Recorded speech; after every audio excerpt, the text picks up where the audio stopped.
para que a democracia não se torne uma simples ditadura da maioria, um plebiscito entre dois lobos e uma ovelha, escolhendo qual é a janta do dia.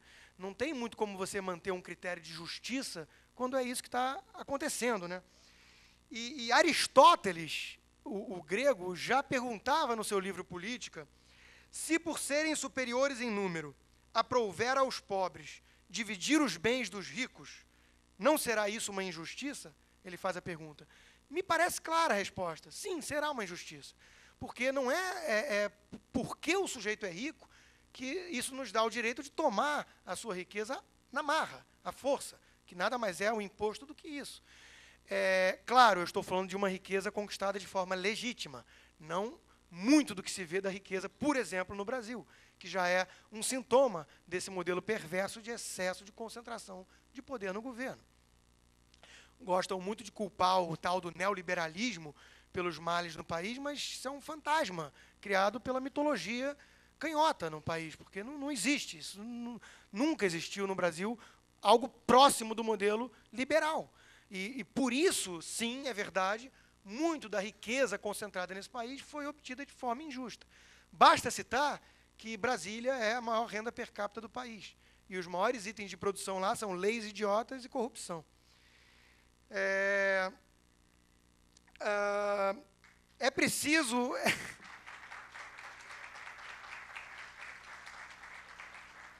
É preciso colocar limites, impor limites à própria democracia para que ela não escambe para uma ditadura da maioria. Modelos de pesos e contrapesos, descentralização de poder, judiciário independente, quer dizer, tudo que os filósofos da política discutem há 2, 3 séculos e que, óbvio, não tem uma resposta simples, mas é preciso caminhar numa direção de, pelo menos, compreender que democracia não pode ser simplesmente isso, a vontade errática, randômica, aleatória, momentânea de uma maioria. Isso é o caminho que a Venezuela está tentando ir. Uma maioria manipulável, certo? Para você poder cada vez mais usurpar o poder do indivíduo e concentrá-lo numa plutocracia, numa ditadura. Eu vejo muitas pessoas falando em defesa de minorias, e eu só gostaria de lembrar que a menor minoria de todas é o indivíduo. Indivíduo independe de cor, classe social, gênero, credo religioso. O indivíduo ele é justamente aquele que contempla cada uma dessas características ao seu bel prazer. Então, o verdadeiro defensor da minoria é o que defende a menor minoria de todas, os direitos individuais. E uma democracia que vai para um caminho de simples ditadura da maioria, ela não respeita justamente as minorias. Dito isso, né, a democracia, eu não quero parecer aqui um sujeito que está condenando a democracia. Eu acho que quem melhor definiu a democracia foi o Winston Churchill, que disse que ela é a pior forma de governo que existe, exceto todas as outras que foram tentadas de tempos em tempos. Não existe muita solução mágica. Nós não queremos viver num lugar onde tem uma suposta ditadura de clarividentes, né, numa república platônica. Isso não funciona. E, eventualmente, Platão fez a pergunta errada. Ele perguntou quem deveria governar. Eu acho que Popper fez uma pergunta mais inteligente. Como evitar que os mal governantes causem estragos em demasia? Essa é a pergunta melhor. Então, a democracia ela tem seu valor, em minha opinião, não pela sua capacidade de escolha acertada, não porque ela vai colocar os melhores no poder e vai entregar justiça, propriamente dita, mas porque ela é a forma mais pacífica que existe de eliminar erros absurdos, sem derramamento de sangue típico das revoluções. Então, eu defendo a democracia, sim, porque eu acho que, a despeito de tantas imperfeições, ainda é o método mais pacífico que nós temos de, por tentativa e erro, tentar ir caminhando, pelo menos, numa direção melhor. Porém, como eu espero ter deixado claro, eu não sou um fã, pelo menos não sou alguém muito empolgado com a via da política, da democracia, como a grande via de mudança dos rumos do país. É, eventualmente, um caminho necessário, porém não suficiente. E qual seria, então, o caminho melhor, na minha opinião? O que eu chamo de via cultural.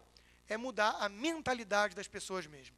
investir em ideias, que é o que o Instituto Liberdade representa aqui, que é o que a ESAD está fazendo, formando pessoas, formando seres pensantes, que pensam por conta própria, que criticam, que querem refletir, em vez de aceitar verdades impostas, dogmas colocados de cima para baixo em nossas cabeças.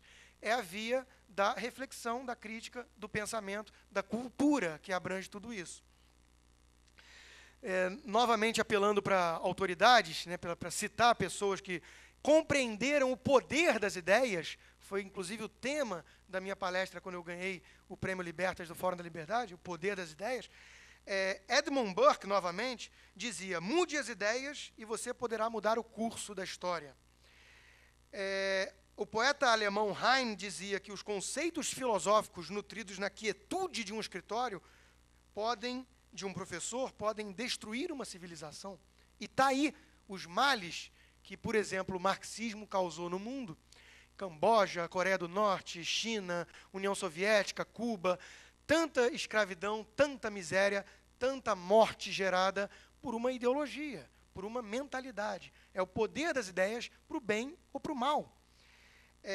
Victor Hugo, francês, dizia: nada neste mundo é tão poderoso como uma ideia cuja hora é chegada. Mises, da escola austríaca, dizia: ideias e somente ideias podem iluminar a escuridão. E por aí vai. Keynes, para não ficar parecendo que eu sou tão radical para a minha linha de pensamento econômico, eu não gosto muito das ideias de Keynes, mas Keynes foi outro que reconheceu o poder das ideias. Ele dizia: as ideias de economistas e filósofos políticos, tanto quando estão certas como quando estão erradas, são mais poderosas do que normalmente é compreendido. Eu vou dar um exemplo para ilustrar.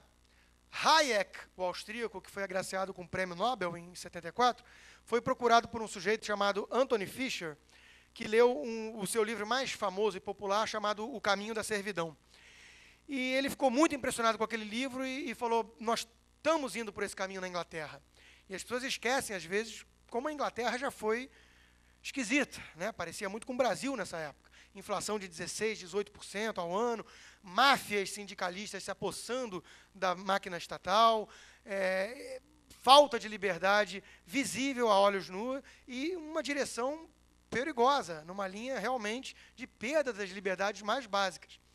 Foi nessa época que Anthony Fisher procurou Hayek e falou: vamos fundar um partido político. E ele foi felizmente dissuadido dessa ideia por Hayek, que, em compensação, o convenceu de fundar um think tank, chamado Institute of Economic Affairs. E esse think tank disseminou ideias, fez eventos, jantares, divulgou livros, enfim, preparou todo o arcabouço cultural e ideológico que, aí sim, permitiram as reformas que vieram na era Thatcher, que conseguiu colocar a Inglaterra, mal ou bem, no trilho novamente. Para citar um outro exemplo mais próximo de nós, eu gostaria de citar o exemplo recente das eleições para a presidência do candidato tucano, Geraldo Alckmin, contra o candidato petista Lula. No que o candidato tucano, que está longe, muito longe de ser visto como um liberal, para um liberal como eu, foi acusado no Brasil, isso é acusação grave, de defender a privatização, por exemplo. E o que ele fez em seguida? Colocou boné de tudo que era estatal. Por que isso? Porque político, mal ou bem, de certa forma, uma caixa de ressonância de ideias. Ele precisa ser eleito, como eu já disse. Então, ele segue muito mais ideias do que as cria. E ele se viu nessa necessidade meio patética até de ter que falar: não, eu não defendo privatização nenhuma, e saiu botando boné de estatais. Por quê? Porque é essa ideia que está disseminada no Brasil. O brasileiro hoje, ele não acredita na privatização. Ele não acredita nem mesmo diante de tantas evidências empíricas, como Vale do Rio Doce, Telebrás, CSN, Embraer, e a lista é longa. Então, falta realmente o quê? Investir nas ideias, tentar explicar por que normalmente, via de regra, uma empresa privada vai ser mais eficiente do que uma empresa estatal. Por que é perigoso uma estatal que pode virar cabide de emprego, que pode virar moeda de político, e por aí vai. Então, é que faltam os mecanismos de incentivo para mais punição e mais premiação para o acerto, e todo esse tipo de coisa. O lucro ainda é meio que visto como pecado no Brasil. Enquanto essas ideias não forem mudadas, não tem muito como colocar o Brasil no rumo certo. Por quê? Porque não vai ter jeito, o político ele vai ter que ser eleito antes. Se eu hoje me candidato com esse meu discurso, quantos votos eu vou ganhar? Né? Sejamos honestos. Então não adianta, é preciso investir em ideias. A via cultural é a via mais importante de mudança. Só que ela é complicada, porque ela demanda muito tempo, gerações eventualmente, não gera benefícios, efeitos visíveis no curto prazo, só que é fundamental. Sem ela, eu diria que as mudanças serão pontuais e insustentáveis. Eventualmente por pressão do mercado, quando um político exagera na dose da demagogia, do populismo, da irresponsabilidade fiscal, o próprio mercado acusa o golpe, a inflação volta a subir, os investidores retraem investimento, e aí ele precisa ir se ajustando. Só que sem fazer as mudanças estruturais. Basta citar que entra partido, sai partido, eu não quero culpar um partido, desde o governo anterior do outro partido, incluindo este recente, nenhum deles ousou fazer as reformas estruturais no país. E olha, não precisa falar que são reformas liberais, de um liberal radical, nada disso. São reformas de bom senso que aproximariam o Brasil de um modelo de social-democracia europeia. São reformas como a previdenciária, cuja nosso rombo previdenciário é uma bomba relógio, sendo que a demografia muito nos ajuda. Somos uma população jovem e um rombo deficitário cada vez maior na Previdência. Só para ilustrar, desviando um pouquinho do tema, o Brasil tem 6% de idosos, mais ou menos, e tem um rombo da Previdência, para pagar a aposentadoria, de 13% do PIB.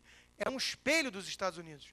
Os Estados Unidos têm 12%, 13% de idosos e 6% de déficit da Previdência. Quer dizer, é insustentável a nossa Previdência e não tem ninguém fazendo reformas na direção correta. Leis trabalhistas. Nosso trabalhador é um dos que mais tem direitos no papel. Para você ver que não adianta botar direito no papel. É o que mais tem regalias. Agora, o que isso gerou de concreto? Quase metade da mão de obra na informalidade. É óbvio, porque você cria um bando de direitos que não tem contraponto com a realidade do mercado. Não adianta achar que vai mudar na canetada, né, na vontade política. Basta assinar um decreto, todo mundo vai viver feliz para sempre, ganhando um salário mínimo de R$5.000 por mês. Isso não funciona assim, infelizmente. Né, não descobrimos a alquimia ainda. Então, quem tentou ir por essa linha mais demagógica, pagou um preço elevado. E nenhum partido desses ousou mexer nessas reformas importantes. Trabalhista, previdenciária, fiscal, tributária, né, e política. O problema é que há uma coisa que já foi percebida por um sujeito de 18 anos de idade, em 1548, chamado Etienne Labossière, amigo de Montaigne, francês, que percebeu uma coisa muito paradoxal à primeira vista, mas que tem sua lógica, que ele chamou de servidão voluntária. O problema é que nem todos queremos, de fato, a liberdade.